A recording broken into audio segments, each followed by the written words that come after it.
I'm saucing on you. I'm swagging, oh. I'm ballin', I have a song on you. Hey everybody, it's me Marquita, and I am coming here to do Vlogmas Day 4. See, I guess I'll do it about preteen. Sorry guys, got a little bit of milk mustache. I could do it about preteen. For y'all that don't know, I have twin girls, Hannah and Savannah. Hold on, crap, I hate when it does. Okay, sorry. I have twin girls, Hannah and Savannah. They are 5, and they are in gymnastics. They love gymnastics. They've been doing it since they were 3. They're 5 now. I said that already. Sorry. See, Hannah very first started showing interest in flipping, because she's always liked it to flip, because when she was little,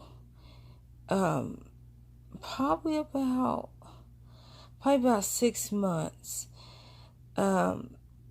she liked leaning back, and so then we'd be like, whoa, yeah, we're gonna drop you, and oh my gosh, that was her favorite thing. So and then like we did it to where we let her fall, but like barely lower to the floor, and so I mean, but she's always liked it flipping and being swung, a little bit, doing a wee, when you do that to babies. She always liked it. Savannah did too. But Savannah wasn't a touchy-feely kid. Not kid, baby. Sorry. Savannah wasn't a touchy-feely baby. And this is, and I'm talking about, she was probably about, I'm going to say she was like an hour old. And, we went to the recovery. This is after she's born, obviously. She's an hour old. And by this time, Savannah's like 2 hours old, almost 3. But so Hannah was asleep, and Hannah was asleep, Savannah was still awake. And they were like, well, we need to try to feed her, before she goes to sleep, because she haven't ate, she was just born. And, so I was holding Savannah, and no, she had to be older than an hour old, because I don't think my sister was awake. I'm gonna say this was like maybe, because Savannah was born at 9, Hannah was born at 8. If you don't know, they're 1 hour 36 minutes apart. But I remember this because, my sister was awake by this time. And, but so Savannah, woke up, and I got up and to feed her and everything. And Hannah was already awake. I got up to feed Hannah, and then Savannah wasn't awake. And so, but I needed to wake her up to eat because she didn't eat. And she was like that as a kid. She never would wake up to eat. Like when she woke up at night, it was because her diaper was dirty. But to eat, Hannah's always, both has always been a poor eater. But so when I got, grabbed Hannah, changed her diaper, and, we were feeding her. So my sister was holding Hannah. Then Hannah went back to sleep. And so then I was holding Savannah, and she went to hold Savannah. So, of course, by default, I handed her Savannah. Well, Savannah started crying. And my sister looks at me, and she goes, "You turned her against me." And I'm like, "What?" And she's like, "You did this. You turned her against me." And I'm like, "How did I turn her against?" I'm like, "I have no idea what you're talking about. I did not turn anybody against you." But yeah, like still to this day, she's like, "I turned Savannah against her." And it's like, no, I did not. Like, but she never liked it to be. She didn't want me to hold her either, but I held her. And, but yeah, so my sister was mad, and she's like, "You turned her against me. How dare you?" And I'm just like, "I did no such thing." But that's because she never wanted to be held. Like, if you swaddled her, this is when she was a baby, you swaddled her and put her on the bed, she was content. She wasn't one of these babies that she wanted you to hold her and, cuddle with her. Well, she was my little cuddly bear. And I did anyways. But when she woke up, I did it while she was asleep. And then when she woke up, I wasn't allowed to touch her. But, that's just Savannah's personality. And then when she was able to get up and, because she used to sleep beside me in the bed.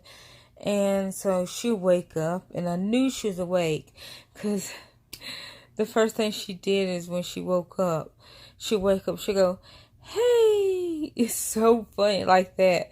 And I'm like, "Oh, Savannah's awake." But that's how she used to do. And then she used to sit up and then crawl and attack me.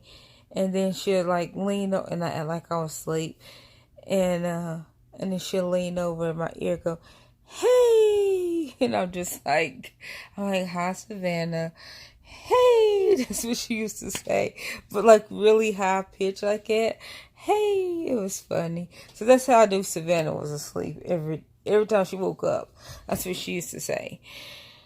But I was saying that story because Savannah liked it to flip and do all that also, but she was also independent. She didn't like to be held, and she always wanted to crawl off your lap to go do some stuff. And like, she's adventurous. Like, she wanted to jump off your lap, and I'm like, "Where are you going? You can't walk."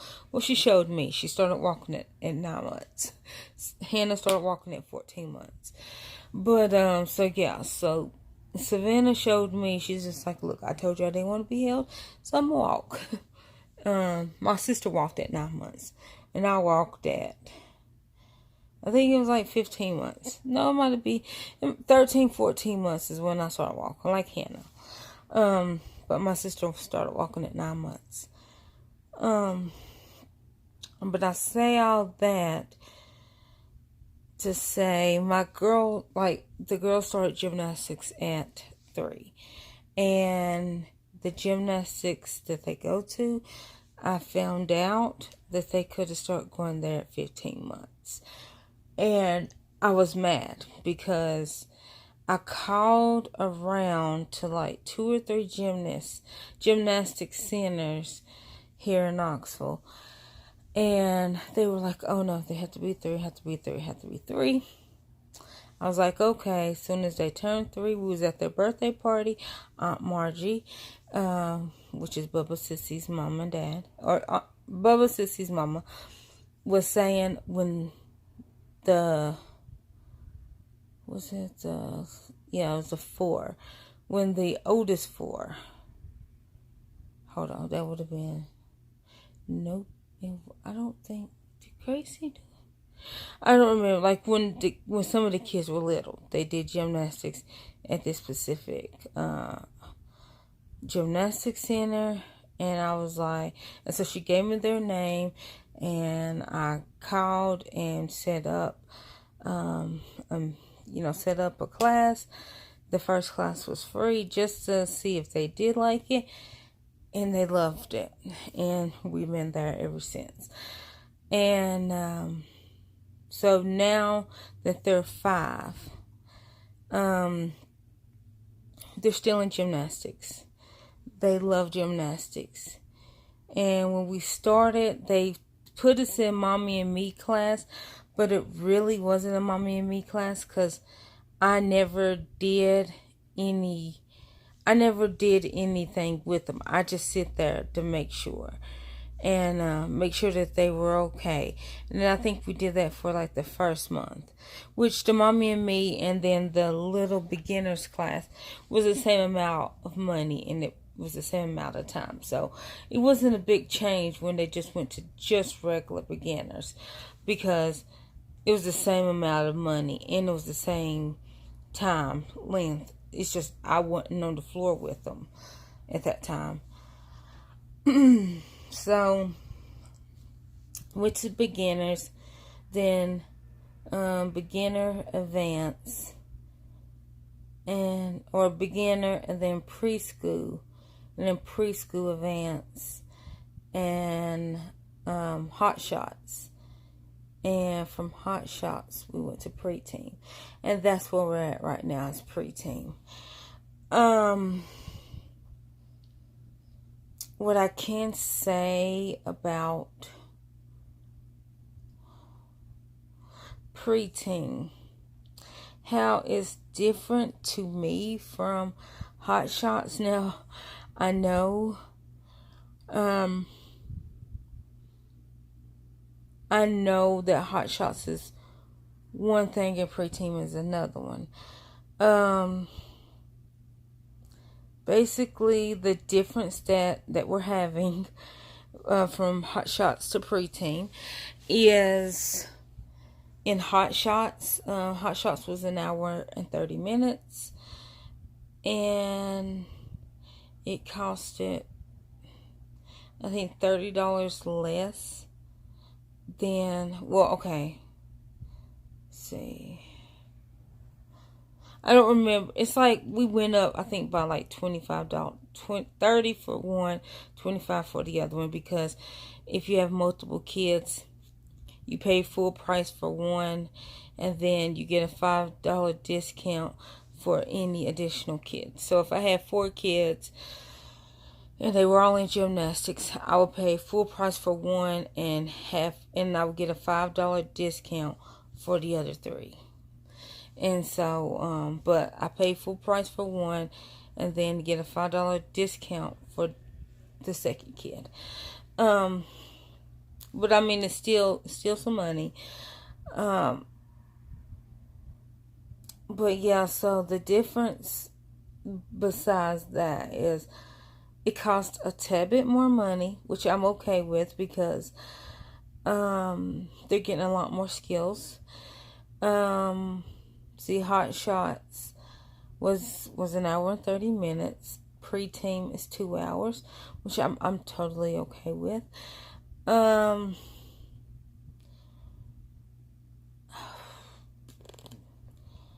See, skill wise, well, no, I won't go skill yet. What's different is with hot shots, you line up at the door, then your teacher says, okay, hot shots, or you just line up at the door and your coach, takes all the kids out, they're walking in a straight line, and they go all the way, go out to the floor and all that. Well, preteen, it's now, okay, well, when you come in, you get ready for gym, you go out and you warm up, unless, of course, class already started. Then, of course, you go into class. But so, hot shots was Tuesday and Thursday. Preteen is Monday, Wednesday, Friday. Wednesday? Really? Today's not Wednesday. No, today's Thursday. Sorry. Talking in my head. We went to gym last night. Because I was going to say, oh my gosh, we missed gym today. We didn't. We went to gym last night. So that's it's different because it's we got an extra day and extra 30 minutes and an extra day, if that makes any sense. So I'll say it again just in case if I confused you. Hot Shots was Tuesday and Thursday from 4 o'clock to 5:30. Pre-team is Monday, Wednesday, and Friday from 4 o'clock to 6 o'clock. So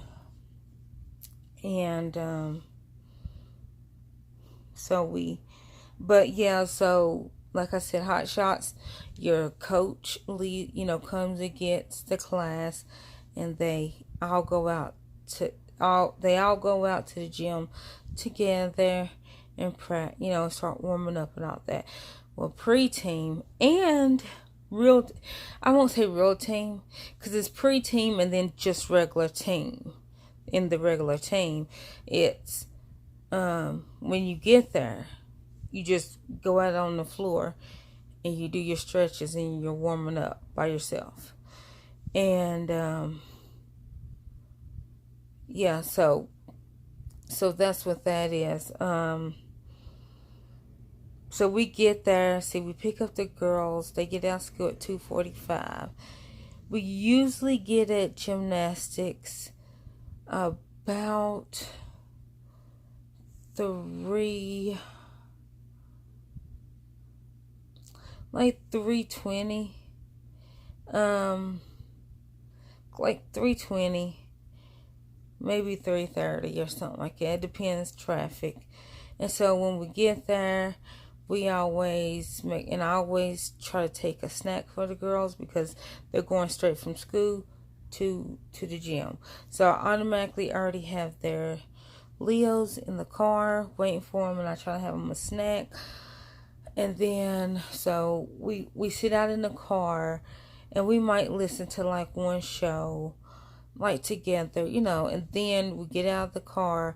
They go in, they change into their Leos, and I try to go in where it's like 10-15 minutes before class, because if they get their Leos on, they can go out as early as 30 minutes before class to warm up.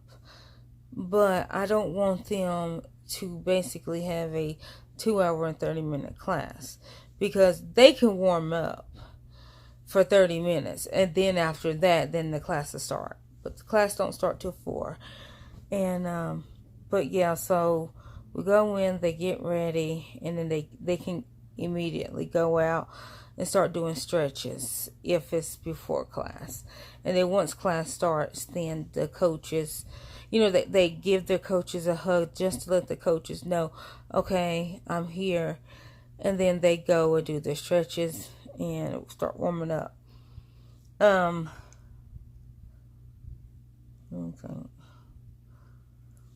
Let's see. They did a flip yesterday.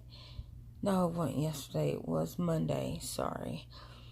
They did a kind of like a cartwheel, where you do a cartwheel and then or it's like a handstand. So you're up on your hands, then you turn completely around to do a dismount.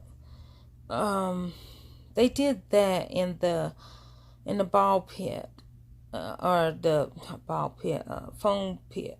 I say ball pit, it's foam blocks. They did that, and that one was new on Monday. I see because I haven't been recording their class because I try to watch it, because some of the stuff is like what I always record. So I try to I have it up ready to record in any second, but I haven't, because it's okay, y'all already seen them do back handsprings. You already seen them do cartwheels. You already seen them do stretches and vault and all that. So I don't record, basically. I don't. If I see them doing a new skill, I typically then film that.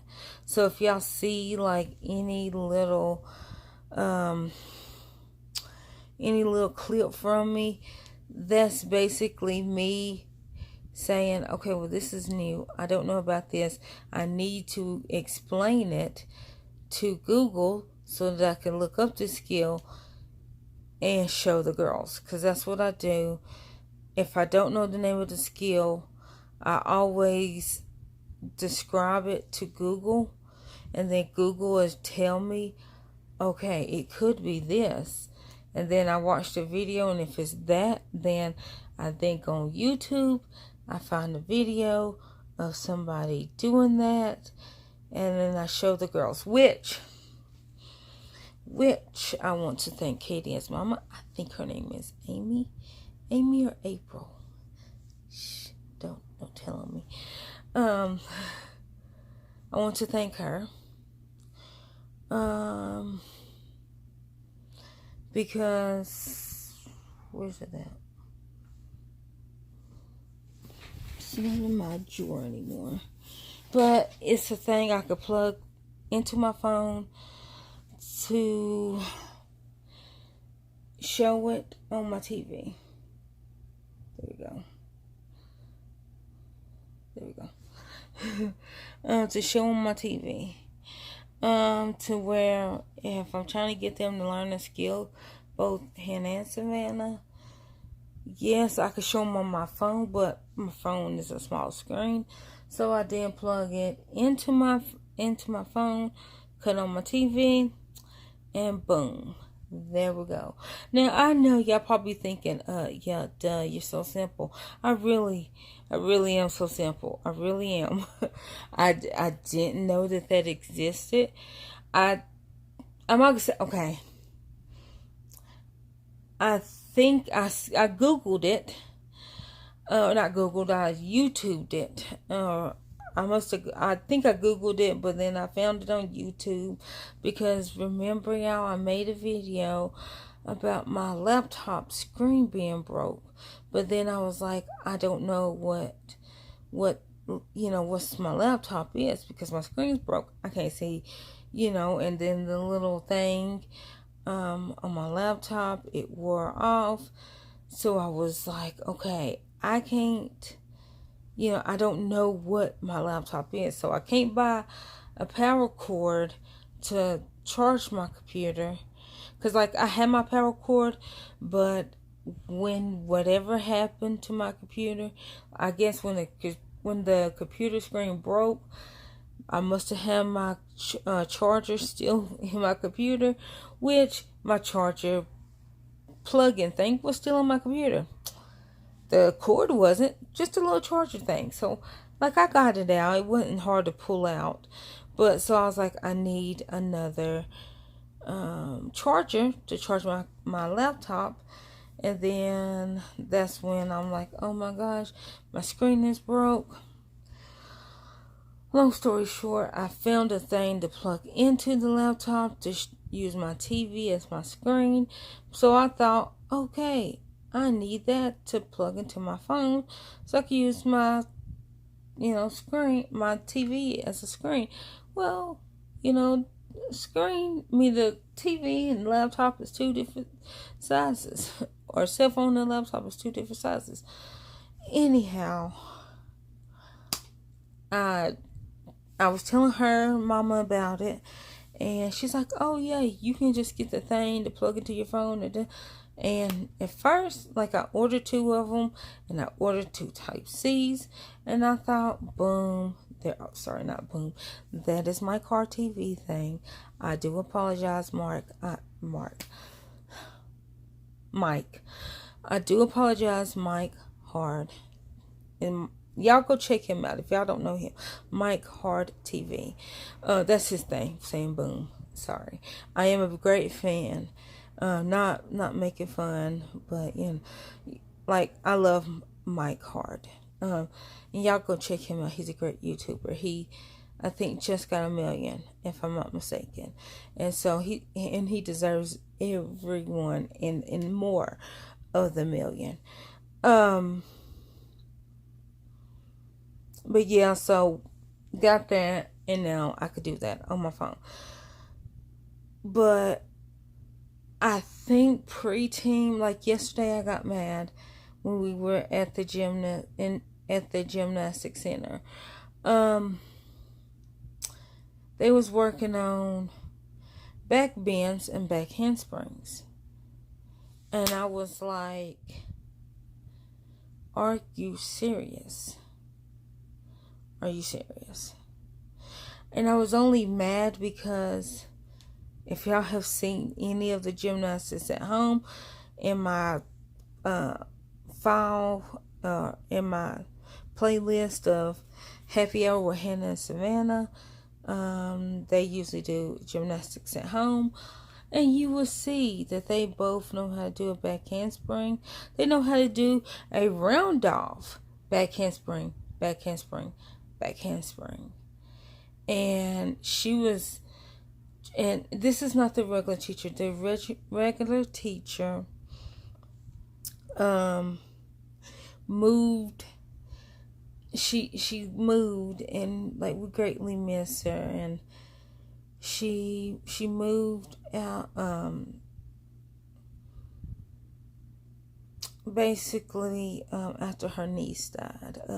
The owner of the gymnastics place, Mr. Mike, sweet man, he very, like, one of the sweetest men you can ever meet. His daughter unfortunately passed, and I think they said she had a brain tumor, and I think it was cancerous. And yeah, she was 32, and she unfortunately passed away. And you know, it's so sad. And so, like, the girl's teacher, Miss Adina, is Mr. Mike's sister. And so that was, of course, her niece, the one that died. But she didn't leave because her niece died. Like, she had other personal things going on in her life, and it was just sad and unfortunate enough that all this happened basically at the same time. You know, her niece died. She's already planning on moving, and you know, just, but we miss her. And she was the type of teacher that if you didn't know her, you would thought, oh my gosh, she's so stern, and she's like, you know, da da da da da. But like, if you really know her, like, you would know that she's very stern. Very, very stern. And if she knows you can do a skill, she will not baby you. Like, and that's what the girls they actually responded better to her, because there's other people that I have seen, other coaches that I have seen that are stern, but you can tell that they are not, like, that they're stern, but then there's no opposite, there's no positive charge. I don't know what I'm trying, the positive part of them being stern. Like, the girl's teacher that they had, she was very stern, and she'd be like, I know that you can do that, so we're gonna do that. But then when they get it, oh my gosh, she gives hugs. She, you know, and their favorite thing was bouncing on the trampoline. Like, she'll bounce them on the trampoline and throw them into the foam pit. Oh my gosh, they love that, and that was like a reward. So she was stern. Like, if she knew that you really couldn't do it, she would help you. But if she know that you can do it, like, for instance, Hannah, if you help her, she will let you. I don't know. She will let you help her if you're gonna help her. But even she don't need it. Like yesterday, the back handspring. Like I said, she could do a round off back handspring, back handspring, back handspring. And I'm like, Hannah, why are you letting her help you? You know how to do that. Same thing with a back bend. It's like, really? You and Savannah know how to do a back bend. You and Savannah know how to stand up from a back bend. You and Savannah know how to do a kickover, know how to do a cartwheel, know how to do a Valdez. Why are you letting them help you do that? And like I said, if they did not know how to do it, I would greatly accept the help. And I would want them to accept the help. But when you know how to do it, I tell them, you're not growing in your skill. Oh, Gary's calling. I guess I'll let y'all go.